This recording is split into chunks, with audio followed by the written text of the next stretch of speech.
sudah tanggal 20? Hah? Kenapa tidak kompak? 24, 25, 26? Ini biasa aku emosi gitu.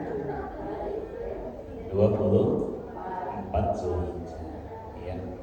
Gitu. Ya udah enggak apa-apa. Kan enggak didengerin lagi. 24 ya. 24 beda ya. Alhamdulillah. Ya.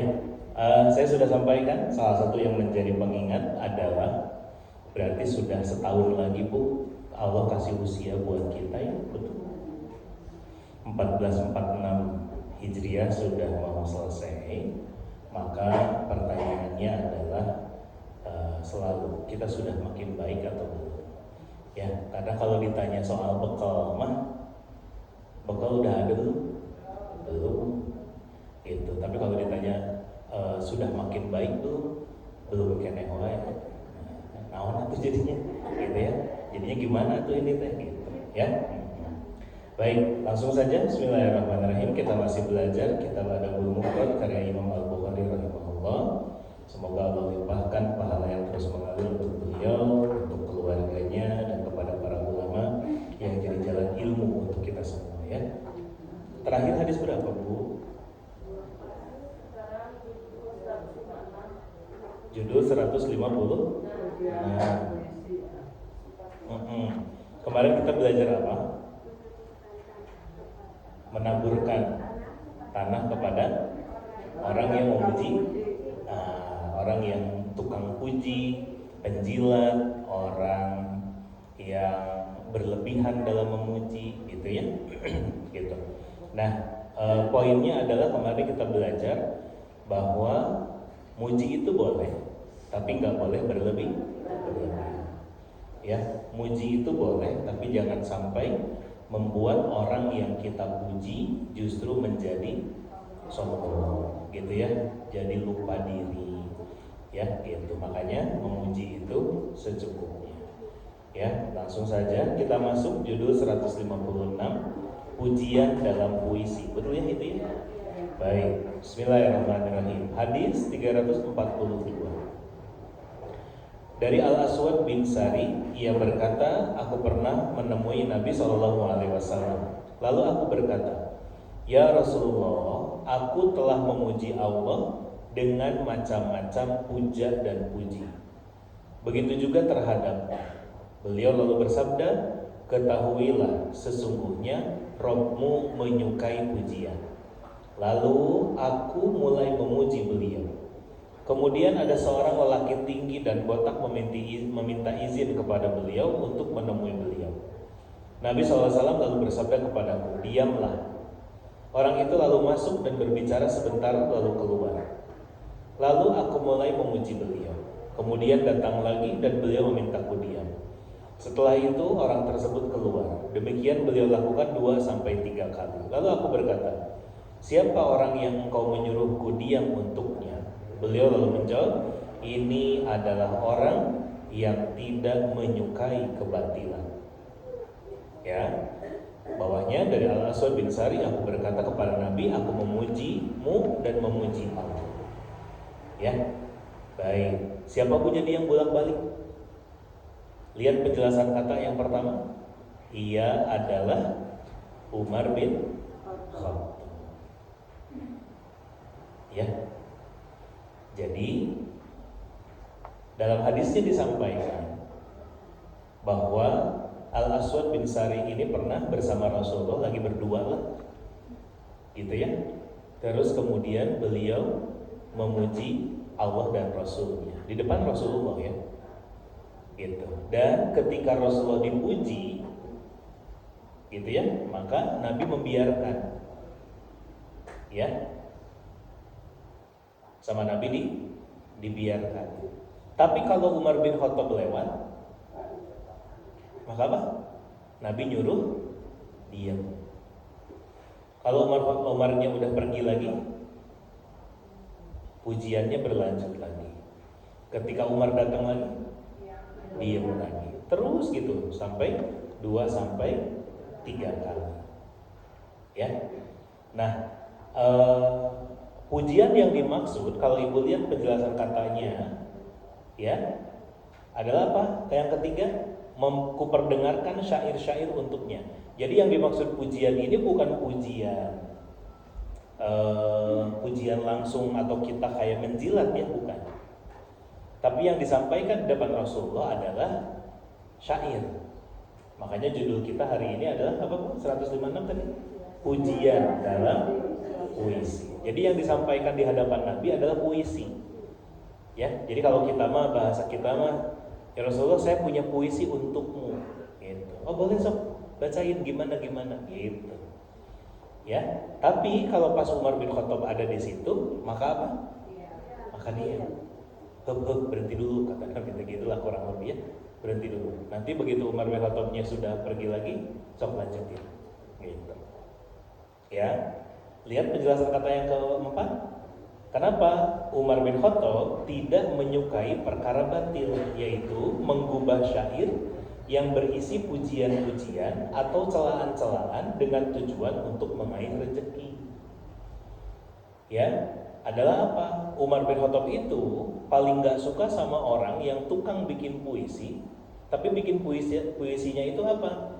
Untuk puji-puji sama orang, atau mencela orang lain, biar apa? Biar dibayar. Oke, gitu. Umar tuh nggak suka lah sama orang yang begitu. Maka apa? Diam-diam, kata Nabi, berhenti. Ya.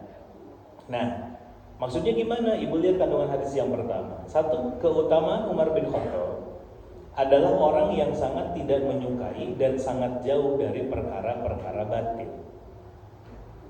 Ini dulu pelajaran buat kitanya. Ya, sebelum nanti kita lihat lagi hadisnya. Bahwa apa? Bahwa Umar itu sangat hati-hati. Sehingga untuk perkara-perkara yang nyerempet sama kebiasaan jahiliyah, itu sama Umar tuh dihindari. Nah, apa buat kita hikmahnya? Kita juga sebetulnya yang paling utama, Bu, adalah untuk berlaku seperti ini. Bahwa apa? Hal-hal yang batil, ya, perkara-perkara yang tidak ada manfaatnya, maka sebaiknya dihindari. Apa kalau di kita syair atau puisi itu jadinya apa, Bu, biasanya? Yang paling gampang, yang paling mudah kita temukan tuh di mana? Lagu. Maka apa? Maka kalau ya mau melihat contohnya Umar bin Khattab di sini adalah apa? Kalau bentuk kehati-hatian, maka kita kalau mencontoh Umar bin Khattab adalah menghindari lirik-lirik lagu. Gitu. Saya nggak bilang nggak boleh nyanyi-nyanyi, ya. Gitu. Tapi sebaiknya dihindari.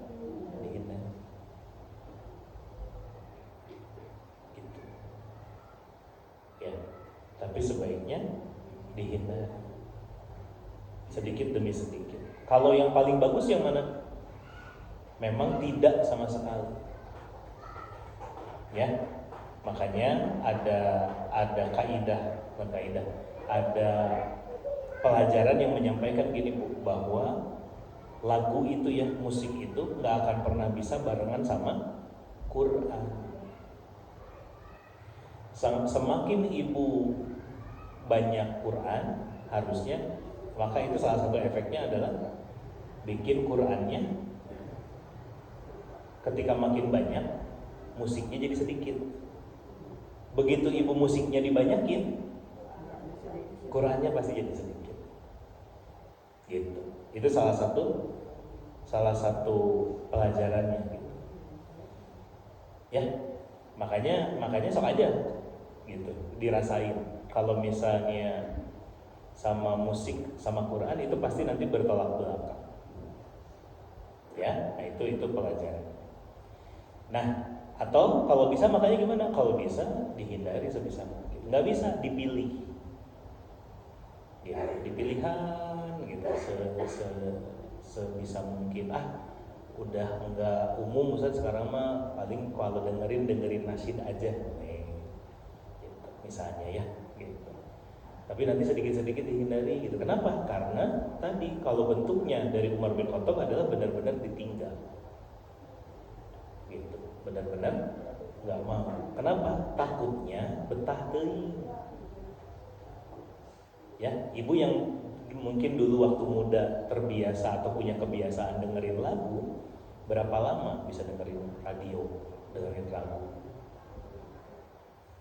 Ya, minimal setengah jam misalnya. Setengah jam gitu dengerin musik gitu. Ngaji 5 menit kuai ya misalnya gitu. Oke. Nah itu bentuk evaluasi bahwa apa? Bahwa Quran nggak pernah bisa barengan sama lagu. Ya, lanjut dulu. 2. Dalam hadis ini terdapat isyarat tentang tidak disukainya membuat syair-syair yang berisi pujian atau celaan dengan tujuan untuk mengais rezeki. Karena hal itu sama sekali tidak ada manfaatnya dan tidak mendatangkan kesenangan di akhirat. Setiap kesenangan dunia yang menjadi penghalang memperoleh kesenangan akhirat, maka kesenangan tersebut adalah batil. Ya, kenapa? Karena orang yang bikin puisi untuk muji-muji, ya sama kalau zaman sekarang mah kayak penjilat. Itu mah jelas nggak boleh, itu mah harus dihindari. Gitu ya. Atau tadi bikin syair tapi untuk menjelekkan orang lain, itu juga nggak boleh. Ya, kalau ada orang yang punya kemampuan bikin puisi, tapi untuk apa? Nyindir orang lain misalnya.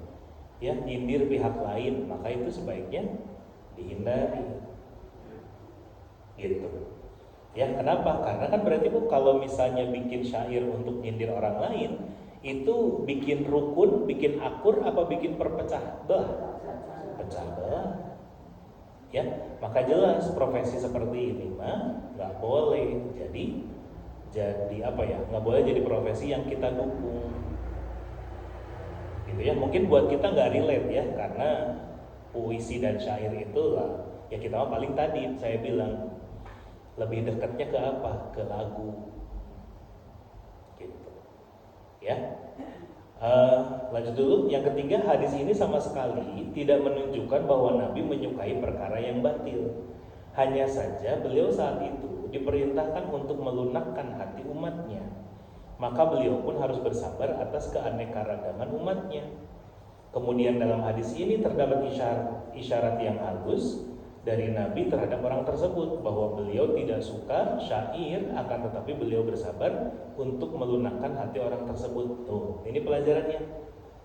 Bahwa ketika Nabi mau dengerin, bukan berarti Nabi suka. Tapi kalau dalam perkara hadis ini adalah karena Nabi ingin akrab dengan umatnya yang punya profesi suka bikin syair begini. Kenapa? Baru juga masuk Islam karunya lah. Kalau langsung dilarang, nantinya belum apa-apa udah apa ya Bu? Pundung. Masuk Islam saya jadi segala nggak boleh, makanya dibiarin dulu. Kedua adalah nanti sedikit-sedikit diajarkan, sedikit-sedikit bisa diganti dengan yang lain pekerjaannya. Nah, catatan nih, apa buat kita catatannya Bu? Bahwa mengubah orang itu nggak harus sekaligus. Ya, bikin orang jadi baik itu jangan terburu-buru. Biarin aja dulu, nggak apa-apa, bertahap. Contoh, kita kadang dulu suka punya pemahaman yang salah. Apa misalnya? Ada orang Bu punya tato, mau sholat, wudunya sah nggak? Ya, wudunya sah nggak? Tatonya harus diapain? Harus dihilangin, ya kan? Karena ngalangin seperti itu. Makanya ketika ada orang tatoan terus, saya teh mau sholat, tuh bisa, takut bisa setrika heula, gitu. Ya, nah itu kan pemahaman kita yang salah, gitu. Dulu tuh adalah yang begitulah pemahamannya, gitu. Padahal apa? Jangan tibali, bukan dihapus dulu baru sholat, sok sholat dulu. Nanti sedikit-sedikit kalau memungkinkan boleh gitu. Ya, jangan dibalik, tuh bisa. Mau bener sholat tatoan gitu mah mau diterima percuma. Terus ulah tong ke masjid. Enggak, itu kan malah jadi salah gitu. Ya, nah dakwah itu begitu. Kadang ada waktu-waktu di mana ya udah sedikit-sedikit aja. Ya. Kemarin ada video ada sedikit rekaman bahwa apa? Ada seorang bule mualaf belajar sholat, jadinya apa? Nyobain ngeliatin gerakan sholat tapi sambil lihat handphone. Tapi di masjid. Gitu, datang ke masjid, udah beres sholat jamaahnya. Datang ke masjid, simpen handphone di depan, disetel gitu, sambil ngeliat gitu. Terus gini gitu. Ya. Tapi sambil ningalikeun sujud, begitu sujud kan kudu rada nongol heula nya. Sujud tapi terus ningali heula. Oh, terus gitu. Boleh enggak? Boleh. Ya. Biarin aja. Contoh, dulu ibu ngaji ke sini. Kan ngaji tapi jempol kaki katingali. Ngerti kan? Ya kan? Gitu. Terus saya bilang, "Bu, nanti sedikit-sedikit pakai kaos kaki ya." Kan gitu. Ya, gitu. Terus begitu ngaji, hasil tinggalin kaos kaki. Diusir enggak? Enggak, udah aja enggak apa-apa, cuma ibu riwe. Ayo Ustaz. Ayo ditutupin gitu, enggak apa-apa ya sudah. Ya, gitu. Kenapa? Dakwah itu bertahan.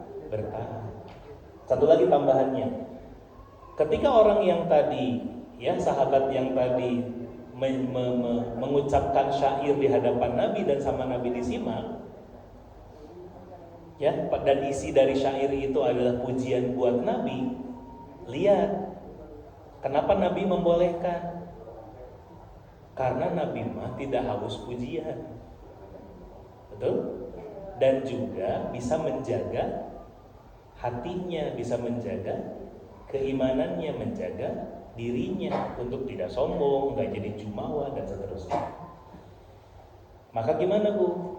Balik lagi ke yang kemarin, muji orang itu boleh selama kita tahu orangnya juga lah dipuji begitu mah tengaruh buat dia, udah biasa. Ya, Bu, ada orang cantik, terus sama orang dibilang ih meninggelis, udah biasa loh, udah biasa. Ya, biasa aja gitu. Oh iya makasih gitu, udah cuma gitu, udah memang gelis. Ya, apalagi udah memang artis misalnya, udah memang gelis lah gitu. Tapi kalau ibu dibilang, masya Allah, meninggelis pisan mama hari ini, kan GR ibu mah, langsung pupurilitan. Ya, misalnya teh gitu, maknya, gitu ya maknya, tapi yang dipuji deui eta teh maknya, gitu. Padahal dalam hatinya mah emang, kan gitu. Nah, makanya beda. Karena ibu mah bukan artis. Poinnya apa? Makanya omongan yang sama Bu kepada orang yang berbeda efeknya bisa jadi beda. Ya, nah makanya apa? Kita yang harus bisa milih-milih. Ya. Tapi yang paling utama mana? Tadi pujian itu secukupnya saja. Ya, itu secukupnya saja. Jangan sampai bikin orangnya kemudian jadi sombong. Ya, oke, lanjut dulu. 157, memberi penyair jika takut akan keburukannya. Ayahku Nujaib, bismillahirrahmanirrahim, mengabarkan kepadaku bahwa seorang penyair datang menemui Imran bin Husain. Lalu ia memberinya uang. Ya. Kemudian ditanyakan kepadanya, engkau memberi seorang penyair, maksudnya kau dikasih uang? Ya, ia menjawab, aku kekalkan kehormatanku dengan memberinya. Ibu 157 ini ngasih uang ya maksudnya, memberi upah kepada penyair jika takut akan keburukannya. Ya, atau memberi uang kepada penyair jika takut akan keburukannya. Ya. Penjelasan kata Aku berusaha menjaga kehormatanku dari sindiran dan celaan. Kandungan hadis. Hadis ini menerangkan bolehnya mudaroh kepada seorang penyair dengan cara yang khusus agar terhindar dari kejahatan, sindiran, dan celaannya. Tahu maksudnya nggak? Ngerti nggak ini? Apa hadis ini ngajarin kita tentang apa? Bolehnya untuk ngasih daripada jadi mudorot. Contoh, misalnya ibu bawa mobil, muter balik kek, atau parkir kek, atau diem di mana kek, muter balik lah biasanya. Atau terus ada yang minta-minta di stopan deh, saya gitu. Ya, ada yang minta-minta. Terus apa? Atau nyanyi ya, karena penyair. Atau nyanyi gitu. Ibu sebetulnya nggak mau ngasih, tapi daripada mobil ibu baret, paham? Merah daripada mobil saya rusak, itu boleh. Paham? Nah, ya, ibu punten ya, ngasih ke yang ngamen. Emang karena enakeun? Hah? Enggak, karena apa?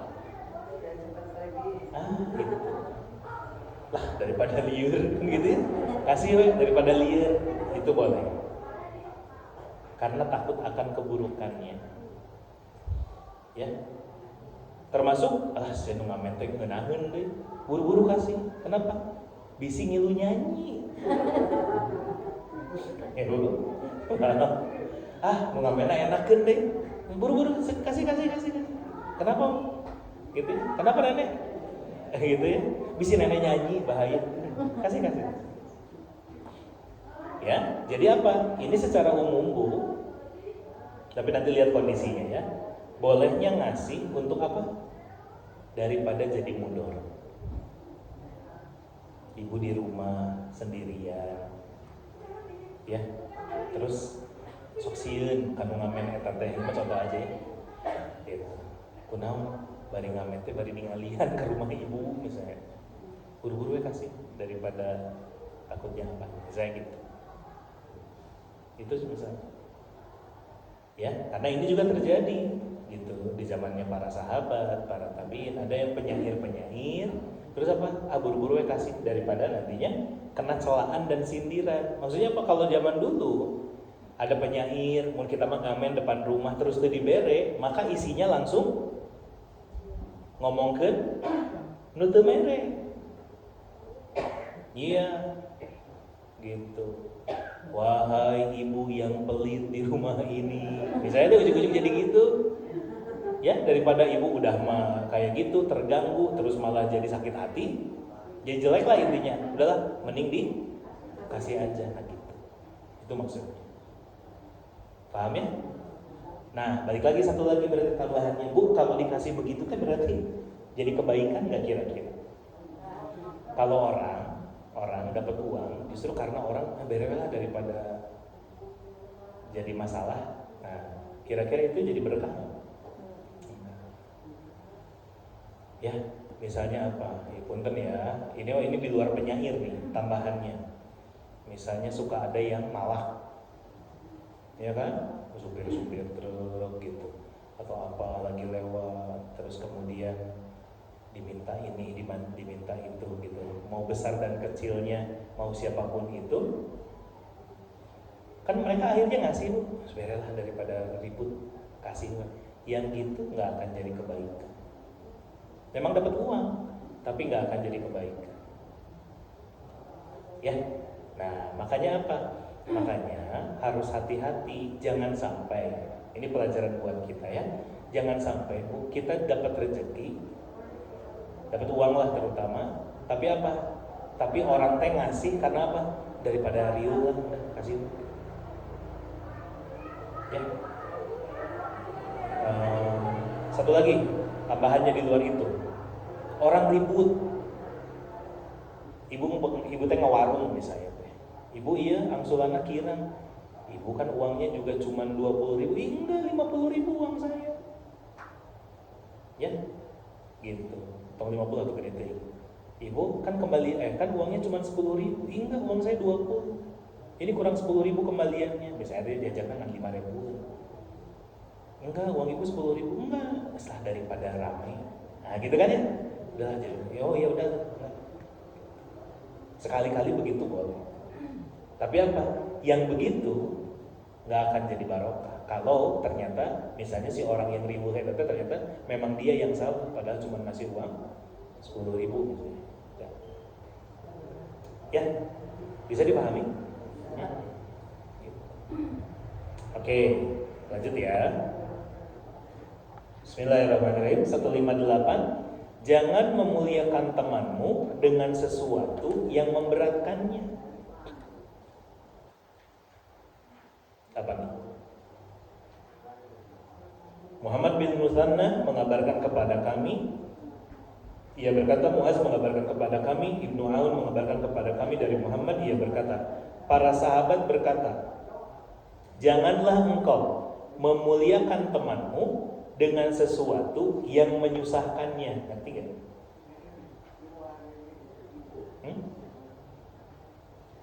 Janganlah engkau memuliakan temanmu dengan sesuatu yang menyusahkannya.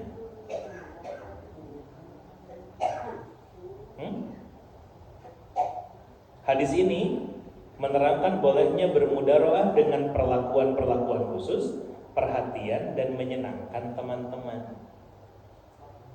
Satu, nyenengin teman itu boleh. Itu satu ya, menyenangkan teman itu boleh. Apa bentuknya?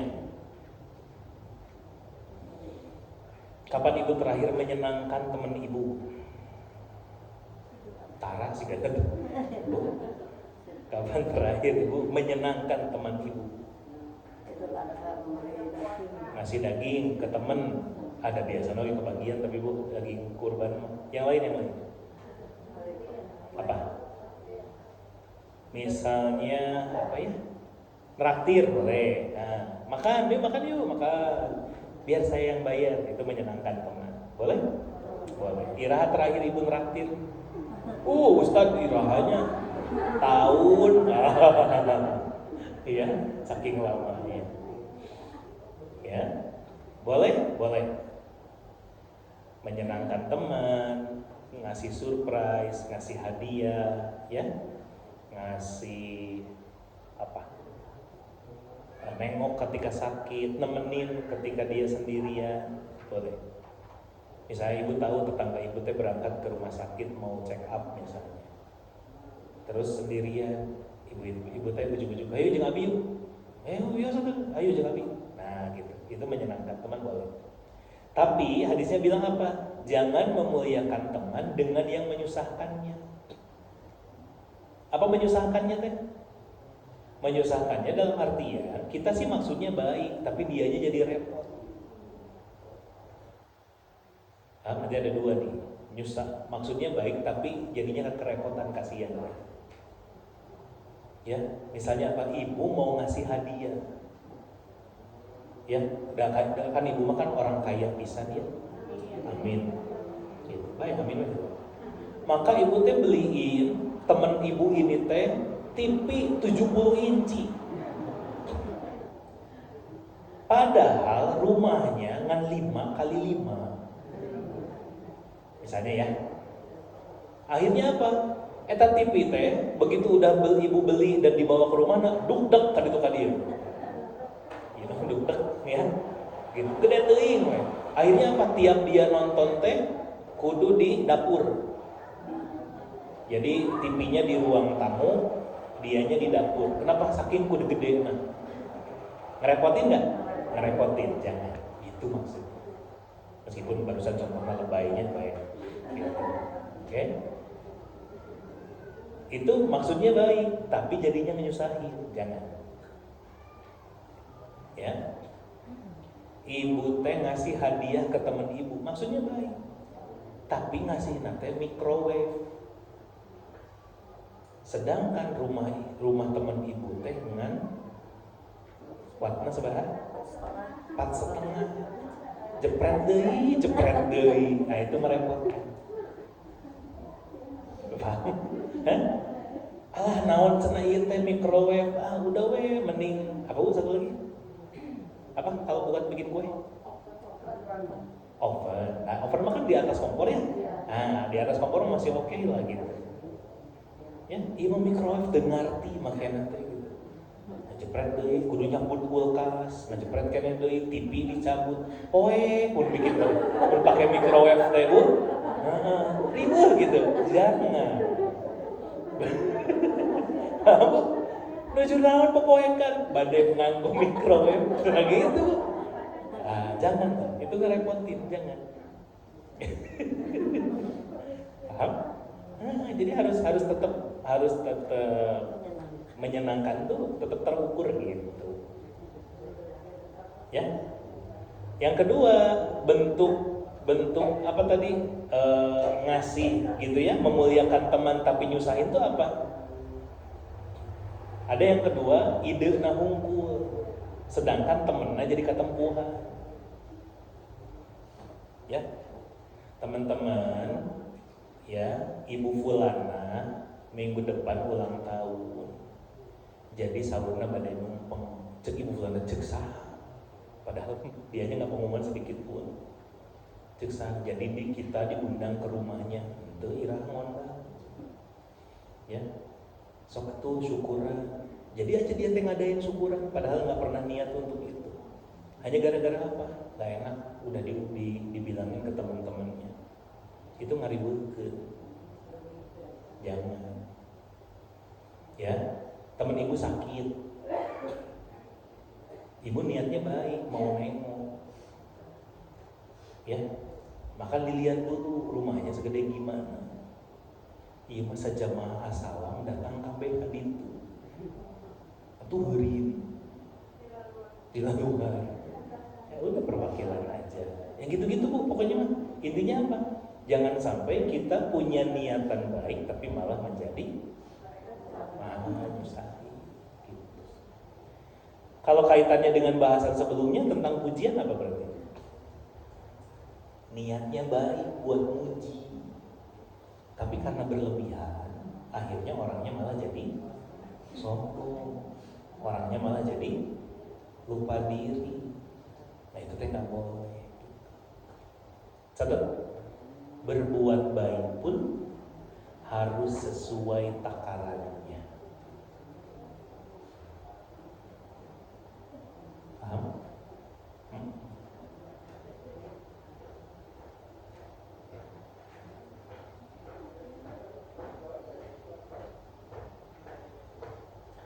Ibu mau bawain makanan buat temen ibu, periksa dulu penyakitnya naon.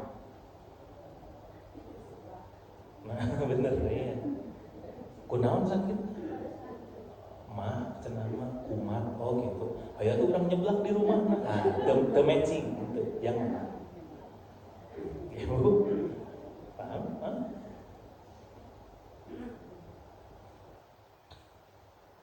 Alhamdulillah teman kita sudah pulang ya kemarin dari rumah sakit. Oh gitu, kenapa kemarin teh? Dirawat, tekanan darahnya naik. Oh gitu. Ayo tuh orang nengok kan itu bari nyate lah tenan naon daging domba. Tuh naik deui. Paham ya? Ya gitu-gitulah pokoknya. Ya, maka urusan-urusan seperti itu pun Bu harus disesuaikan sesuai dengan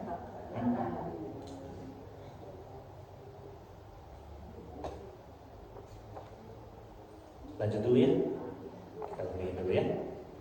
Baik. Bismillahirrahmanirrahim. 159 ziarah. Dari Abu Hurairah radhiyallahu anhu dari Nabi sallallahu alaihi wasallam, beliau bersabda, jika seseorang menjenguk atau mengunjungi saudaranya, maka Allah berfirman, engkau baik dan perjalananmu pun baik dan engkau akan menempati rumah di surga. Ini mau nggak? Sok atuh sing sering nengok. Ya. Nih, ini yang harus selalu terbayang sama kita. Kalau apa? Kalau kita ya belum nengok orang lain, mungkin ada saudara kita yang sakit, mungkin siapa, bahwa apa? Itulah kenapa ya salah satu haknya muslim, seorang muslim kepada muslim yang lain, dari muslim yang lain adalah apa? Kalau ketemu diucapkan salam. Kalau sakit ditengok, betul. Kalau meninggal diurus. Ya diurus, dimandiin, dikapanin gitu. Ya dikuburkan. Nah makanya apa? Ini secara khusus keutamaan kalau kita menjenguk yang sakit, atau pokoknya mah silaturahmi ke saudaranya, silaturahmi ke rumah temennya. Maka apa Bu? Firman Allah sama orang yang nengok temennya adalah apa? Kamu, yang pertama, kamu termasuk orang baik. Ya. Makanya kalau ada kesempatan buat nengok orang, pastikan ibu ikut. Itu sakit, belum ada yang nengok, wes kok abi. Kenapa? Ibu disebut orang baik sama Allah. Ya, kamu baik. Yang kedua, perjalananmu baik. Di mana? Oh, tapi katanya mah di rumahna, nggak di sini.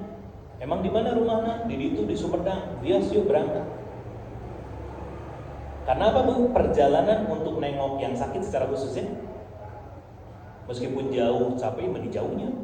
Iya, ini geningan jalannya jelek, capek lah pokoknya ibu nengok juga. Maka apa? Itu pun perjalanannya menjadi perjalanan yang baik. Dan karena semua itu, maka apa? Yang ketiga Allah sampaikan, tabawwa'ta manzilan fil jannah. Ya, dan engkau akan menempati rumah di surga. Siapa yang bilang begitu? Allah, kata Nabi. Ya, bahwa Allah berfirman sama orang yang menjenguk atau mengunjungi saudaranya. Ini nanti berkaitan juga dengan silaturahminya gitu. Makanya silaturahmi itu penting.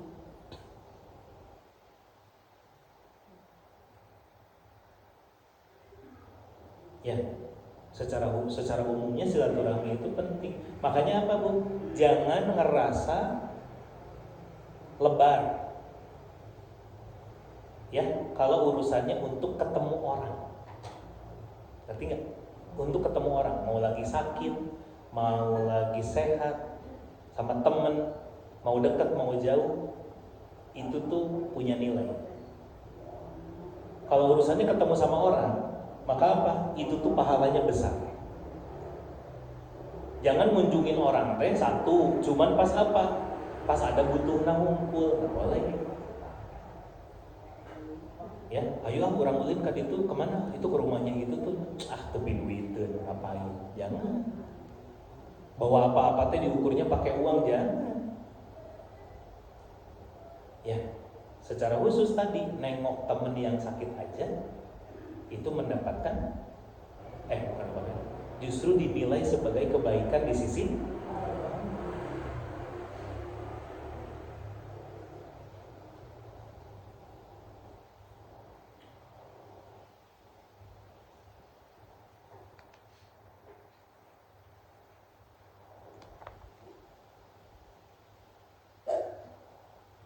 ya.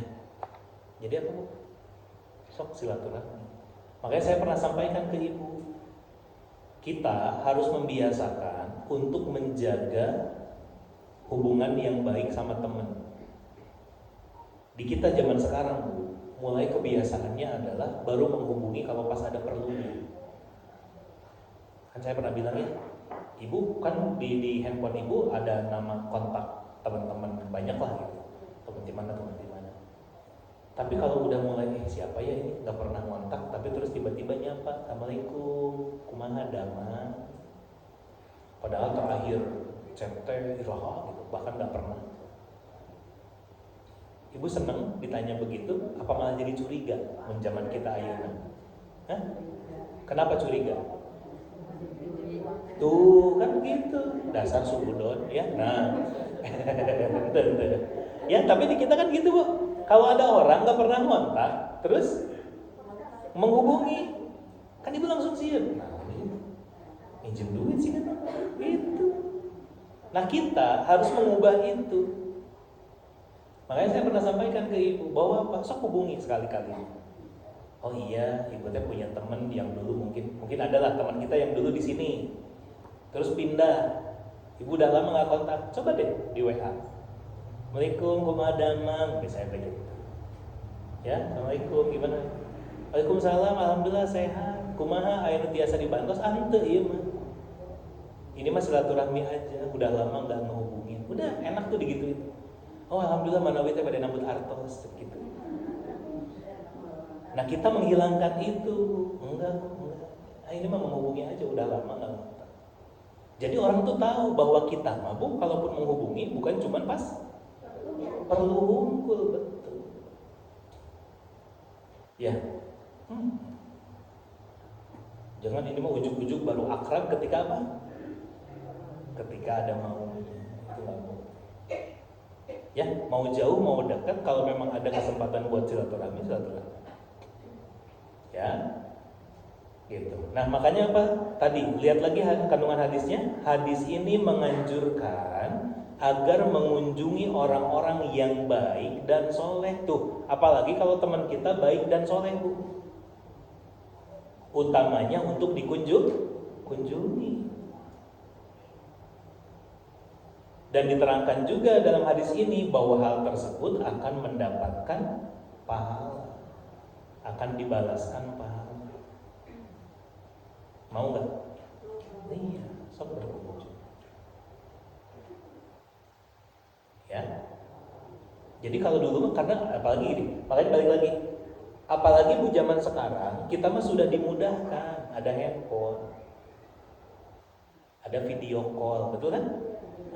Sok dihubungi aja. Ya.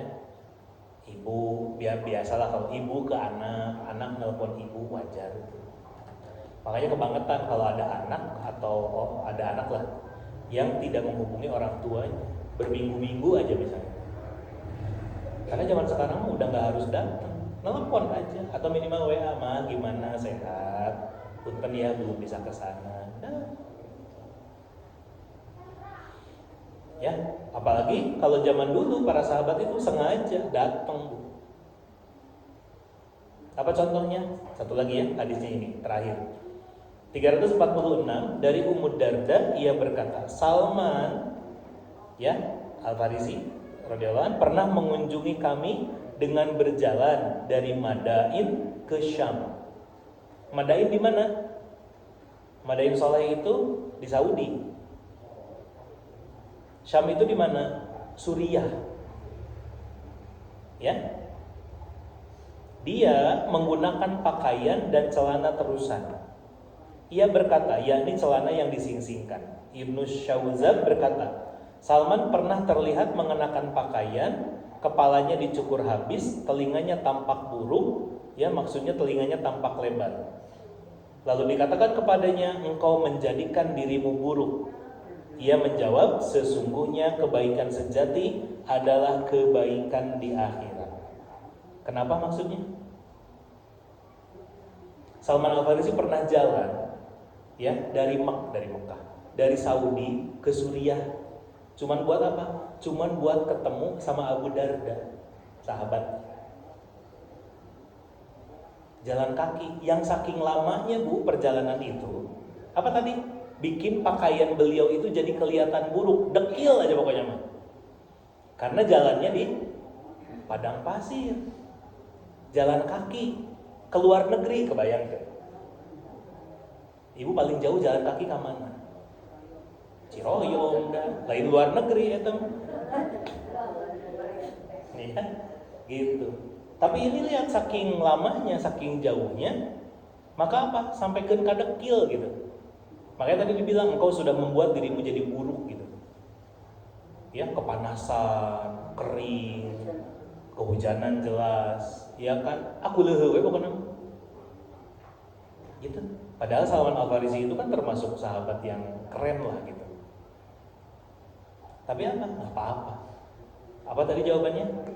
Kebaikan itu yang sejati adalah kebaikan di akhirat. Nggak apa-apa dekil. Yang penting saya dapat pahala gede di akhirat. Kenapa Bu? Silaturahmi. Ngapain? Karena mengunjungi mengunjungi teman, mengunjungi sahabat. Mau jauh-jauh ke sini, pasti ongkosnya gede, nggak apa-apa, pahalanya gede. Tuh bensinnya sabaraha tuh main ke sini mah, kata saudara yang kita atau teman yang kita kunjungi yang rumahnya di kampung terpencil, pasti jauh ya ke sini, nggak apa-apa. Itu. Makanya sebetulnya kalau berdasarkan hadis ini, maka kita belajar apa Bu? Jarak itu jangan jadi penghalang gitu. Untuk apa? Untuk jenguk teman, untuk nengok teman, untuk silaturahmi. Ya, nggak ada yang mahal gitu. Ya, untuk apa? Cuman satu tujuannya, biar tahu keadaannya. Zaman dulu mah nggak ada kayak kita update status. Ya, tapi udah lama saya nggak ketemu sama sahabat saya. Tadi itu berangkat. Ya nggak usah zaman sahabat lah, mungkin zaman orang tua kita aja Bu. Kemana juga di jub-jub gitu bahasanya. Laras deh. Iya.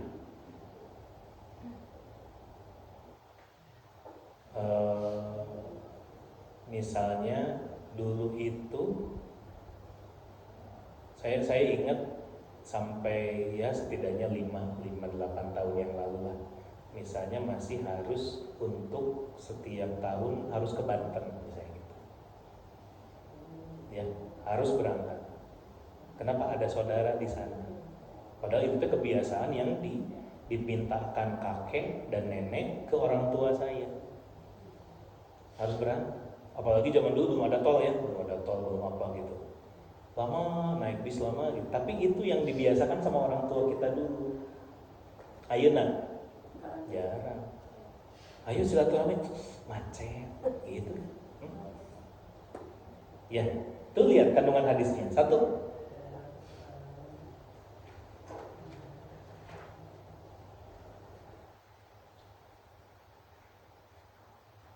Hadis ini menerangkan tentang kesungguhan para sahabat Nabi untuk mengunjungi sahabat-sahabat mereka demi untuk mengetahui keadaan mereka tuh. Sengaja datang jauh, cuman buat apa? Oh sehat geningan, alhamdulillah, syukur. Udah mau lama-lama pulangnya gitu. Cuman tahu aja sekedar yang penting sehat. Kita zaman sekarang Bu, kadang untuk nge-WA aja malas. Ya kan, bener kan? Jauh pisan Bu level kita sama para sahabat. Mereka mah untuk tahu gimana ya kabar teman saya, udah lama nggak ada kabarnya. Mun kita makan di WA deh, telepon deh. Zaman sahabat adalah apa? Berangkat kemana? Ke Suriah gitu ya. Saya berangkat dulu ya ke luar negeri, ngapain? Mau ketemu teman. Udah lama nggak ada kabarnya. Yang kedua, terakhir, perhatian yang sangat besar dari para sahabat Nabi SAW terhadap kebaikan akhirat. Yang dilihat apa Bu? Akhiratnya. Yang dilihat dari silaturahmi, yang dilihat dari mengunjungi saudara, mengunjungi teman adalah akhiratnya. Jauh tapi nggak apa-apa, pahalanya gede. Bensinnya sabarahan, baik, pahalanya gede. Ya, apa tadi? Allah bilang apa? Kamu baik, perjalananmu baik, dan kamu jadi dapat rumah di surga. Tuh ngelihatnya itu. Ya, mau mengunjungi saudara? Kunjungi ya. Mudah-mudahan kita semua mendapatkan apa yang Allah sampaikan dalam hadis ini. Ya, amin. Shadaqallahul Oke, itu untuk hari ini. Terima kasih. Sekali lagi hapunten tadi datang terlambat. Mudah-mudahan tidak mengurangi keberkahan majelis kita insya Allah ya. Itu untuk hari ini. Terima kasih. Kita tutup dengan istighfar, hamdalah dan doa majelis. Astagfirullahaladzim. Astagfirullahaladzim. Astagfirullahaladzim. Alhamdulillahirabbil alamin. Subhanakallahumma wa bihamdika asyhadu an la ilaha illa anta astaghfiruka wa atubu ilaik. Alhamdulillah. Hatur nuhun, hapunten samudaya babatan. Allahumma fiq ila qadarik. Assalamualaikum warahmatullahi wabarakatuh.